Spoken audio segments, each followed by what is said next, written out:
Sheet radius. यहाँ पे आपके पास एक सर्कल दिया गया है, स्टूडेंट पहले सम को समझ लीजिए। एक सर्कुलर शीट दी गई है जिसका रेडियस है 4 सेंटीमीटर, ठीक है।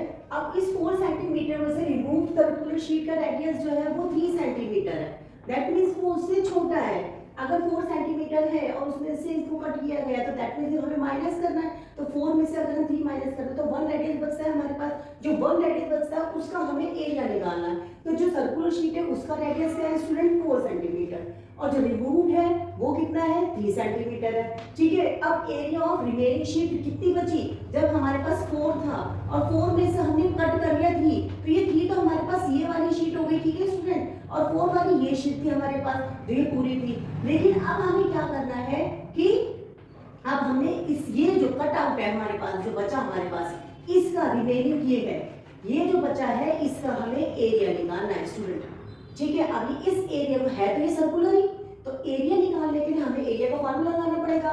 एरिया का फार्मूला क्या है स्टूडेंट, पाई आर स्क्वायर। और यहाँ गिवन पॉइंट में अगर हम पाई देखते हैं तो पाई उन्होंने हमें क्या दिया है 3.14, ठीक है ना। अब हमें इस पाई को लगा करके हमें वैल्यू को सॉल्व करना है।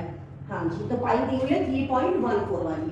अब या तो आप ऐसे कर सकते हैं कि दोनों का एरिया निकालिए स्टूडेंट, फॉर्मूले को 2 बार लिखिए और फिर उसमें से पहले एरिया को दूसरे एरिया से माइनस कर दीजिए, ठीक है। या फिर हमारे पास एक और रूल है क्या कि हम उसको एरिया ऑफ में जब हम वैल्यू को फिट करते हैं तो यहाँ पे हम आर बिग और एक आर स्मॉल ले लेते हैं, क्योंकि बिग में से स्मॉल कटा है ना। अब 4 रुपीज है, 4 में से 3 रुपीज आप काटते हैं तो 1 बचता है ना, और 1 का हमें एरिया निकालना है। तो यहाँ पे हमें जो आर है हमारे पास पाई गिवन है 3.14 मल्टीप्लाई आपका R1 R2 है, तो R1 में क्या है वैल्यू आपके पास है, R1 की वैल्यू है 4 स्क्वायर माइनस 3 स्क्वायर, तो 4 4 16, 3 3 9, आपके पास आ गया 7, और ऊपर वाली 314 ये सेम आ गया।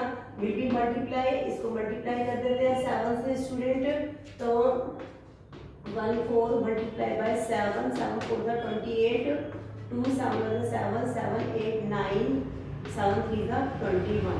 2 डिजिट के बाद राइट हैंड साइड से काउंट करते हैं, डेसिमल रूट कर देते हैं, तो आपका आंसर आ जाएगा 21.98, ठीक है। लेकिन अब मैंने उस वाले से भी किया था, सेंटीमीटर स्क्वायर लिख देंगे, एरिया जब भी निकालते हैं तो स्क्वायर लिखना होता है स्टूडेंट। जो मैंने 22/7 में किया था तब हमारा आंसर आ रहा है 22.0 सेंटीमीटर, तो यहाँ पे हमारे पास एरिया आ गया।